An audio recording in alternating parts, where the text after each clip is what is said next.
ಅವ್ರು ಹೇಳಬೇಕು. ಹಿಂದೆ ನಾವು ವಿರೋಧ ಪಕ್ಷದಲ್ಲಿದ್ದಾಗ, ಅವರು ಅಧಿಕಾರದಲ್ಲಿದ್ದಾಗ ಯಾವ್ಯಾವ ಕೇಸ್ಗಳನ್ನ CBI ಕೊಟ್ಟಿದ್ದಾರೆ, ಕೊಟ್ಟಿದ್ದಾರೆ ಯಾವ್ದಾದ್ರು ಕೇಸ್ನ? ಮತ್ತೆ ಅವ್ರಿಗೆ ಯಾವ ನೈತಿಕ ಹಕ್ಕಿದೆ ಹೇಳಲಿಕ್ಕೆ? ಯಾವ ಕಾರಣಕ್ಕೆ ಪದೇ ಪದೇ CBI ಅಂತಾರೆ ಸರ್ ಅವರು? ಅವರು ಅಧಿಕಾರದಲ್ಲಿ ಇದ್ದಾಗ ಕೊಟ್ಟಿದ್ರೆ ಎಲ್ಲ ಕೇಸ್ಗಳು ನಾವು ಡಿಮ್ಯಾಂಡ್ ಮಾಡೋದಲ್ಲ, ಆ ಕೇಸ್ಗಳನ್ನೆಲ್ಲ ಕೊಟ್ಟಿದ್ರೆ ಅವ್ರಿಗೆ ನೈತಿಕತೆ ಇರ್ತಿತ್ತು. ಈಗ ನೈತಿಕತೆ ಇದೆಯಾ? ಯಾವ್ದಾದ್ರು ಒಂದು ಕೇಸು ಕೊಟ್ಟಿರ್ತಕ್ಕಂಥದ್ದು ತೋರಿಸ್ಲಿ. ನಾನು ಚೀಫ್ ಮಿನಿಸ್ಟರ್ ಇರುವಾಗ ಅನೇಕ ಕೇಸ್ಗಳನ್ನ, ಸುಮಾರು 7-8 ಕೇಸ್ಗಳನ್ನ CBI ಕೊಟ್ಟಿದ್ದೀನಿ. ಇವ್ರು ಕೊಟ್ಟಿದ್ದಾರಾ? ಜಾರ್ಜ್ ಕೇಸ್ ಕೊಟ್ಟಿದ್ದೀನಿ, ಲಾಟ್ರಿ ಕೇಸ್ ಕೊಟ್ಟಿದ್ದೀನಿ, ಸೌಜನ್ಯ ಕೇಸ್ ಕೊಟ್ಟಿದ್ದೀನಿ, ಉತ್ತರ ಕನ್ನಡ ಜಿಲ್ಲೆಯಲ್ಲಿ ಕೊಟ್ಟಿದ್ದೀನಿ.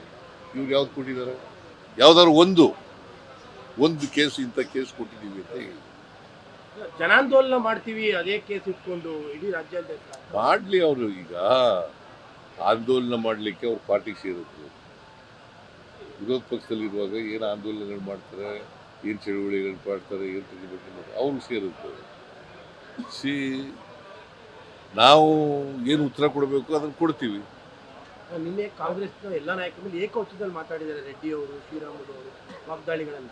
ಈಗ ಅವ್ರಿಗೆ ಸಂಸ್ಕೃತಿ ಇಲ್ಲ ಅನ್ನೋದು ಭಾಳ ಸ್ಪಷ್ಟವಾಗಿ ಗೊತ್ತಾಗುತ್ತೆ. BJP ಅವರಿಗೆ ಸಂಸ್ಕೃತಿ ಇಲ್ಲ. ಹಾಗಾದರೆ ಜನಾರ್ದನ್ ರೆಡ್ಡಿಗೆ ಬಳ್ಳಾರಿ ಬರಬೇಡ ಅಂತ ಯಾಕೆ ಮಾಡಿದ್ರು?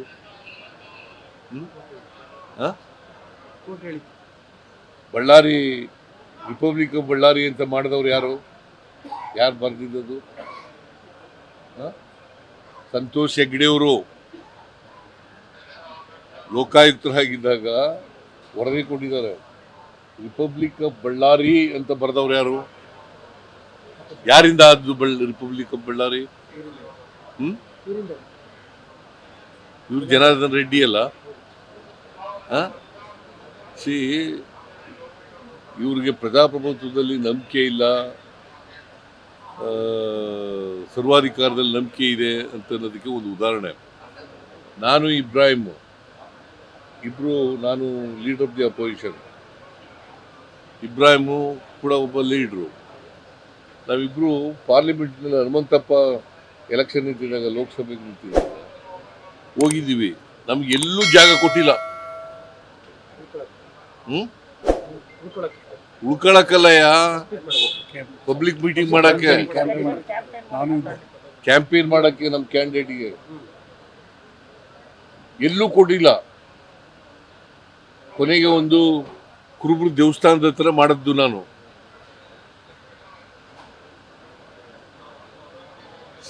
ಅವ್ರಿಗೆ ಪ್ರಜಾಪ್ರಭುತ್ವದಲ್ಲಿ ನಂಬಿಕೆ ಇಲ್ಲ, ಸಂಸದೀಯ ವ್ಯವಸ್ಥೆಯಲ್ಲಿ ನಂಬಿಕೆ ಇಲ್ಲ, ಸಂಸ್ಕೃತಿ ಸರಿ ಇಲ್ಲ ಅವ್ರಿಗೆ. ಗೂಂಡಾಗಿರಿ ಮಾಡ್ತಾ ಇದ್ದವರು ಅವರು. ಅವರಿಂದ ನಾವು ಪಾಠ ಕಲಿಬೇಕಾ? ರಿಪಬ್ಲಿಕನ್ ಕಾಂಗ್ರೆಸ್ ಮಾಡಿದ್ದಾರೆ ಅಂತೀರ. ರಿಪಬ್ಲಿಕನ್ ಆಫ್ ಕರ್ನಾಟಕ ಮಾಡ್ಕೊಂಡ್ಬಿಟ್ಟಿದೆ ಕಾಂಗ್ರೆಸ್. ನಾವು ಕಾಂಗ್ರೆಸ್ ಪಕ್ಷ ಯಾವಾಗಲೂ ಕೂಡ ಪ್ರಜಾಪ್ರಭುತ್ವದಲ್ಲಿ ನಂಬಿಕೆ ಇಟ್ಕೊಂಡಿರ್ತಕ್ಕಂಥವ್ರು, ಸಂವಿಧಾನದಲ್ಲಿ ನಂಬಿಕೆ ಇಟ್ಕೊಂಡಿರ್ತಕ್ಕಂಥವ್ರು, ಗೊತ್ತಾಯ್ತಾ? ಸಂವಿಧಾನದ ಆಶಯಗಳಲ್ಲಿ ನಂಬಿಕೆ ಇಟ್ಕೊಂಡಿರ್ತಕ್ಕಂಥವ್ರು, ಸಂವಿಧಾನ ಜಾರಿ ಮಾಡಬೇಕು ಅಂತ ಇರ್ತಕ್ಕಂಥವ್ರು. ರಾಜಕೀಯ ಉದ್ದೇಶ, ರಾಜಕೀಯ ಲಾಭಕ್ಕೋಸ್ಕರ ಈ ತರ ಮಾಡ್ತಾ ಇದ್ದಾರೆ ಸಮಾವೇಶ ಅಂತ. ಬೇರೆ ಇನ್ನೇನಿದೆ? ರಾಜಕೀಯ ಉದ್ದೇಶ ಬಿಟ್ರೆ ಇನ್ನೇನಿದೆಪ್ಪ? ಈ ಸೆಷನ್ ವಿಚಾರದಲ್ಲಿ, ಕರೆದಿರೋ ಸೆಷನ್ ವಿಚಾರದಲ್ಲೂ ಕೂಡ ರಾಜಕೀಯ ದುರ್ಬಳಕೆ ಅಂತ. ಈಗ ಮೊದಲನೇ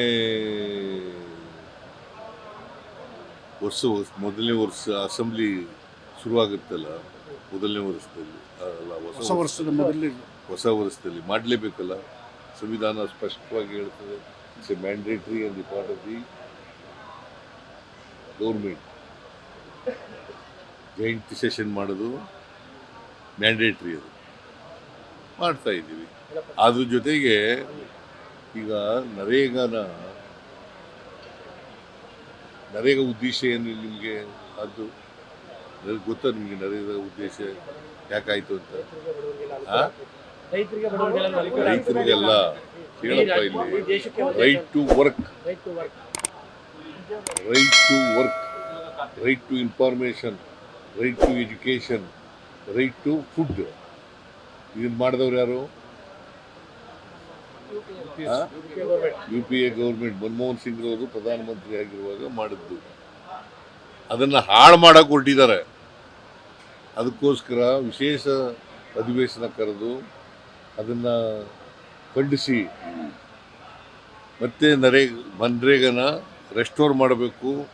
ಈಗ ತಂದಿರತಕ್ಕಂಥ ಕಾಯ್ದೆ ಇದೆಯಲ್ಲ, ಎಂಥದ್ದು VBG ರಾಮ್ಜಿ, ನೀವು ಒಬ್ಬರೇ ಕರೆಕ್ಟಾಗಿ ಹೇಳ್ತಾ ಇರೋದು. ನೀವು ಒಬ್ಬರೇ ಕರೆಕ್ಟಾಗಿ ಹೇಳ್ತಾ ಇರೋದು. VBG ರಾಮ್ಜಿ ಗೊತ್ತಾದ್ರ ಅರ್ಥ?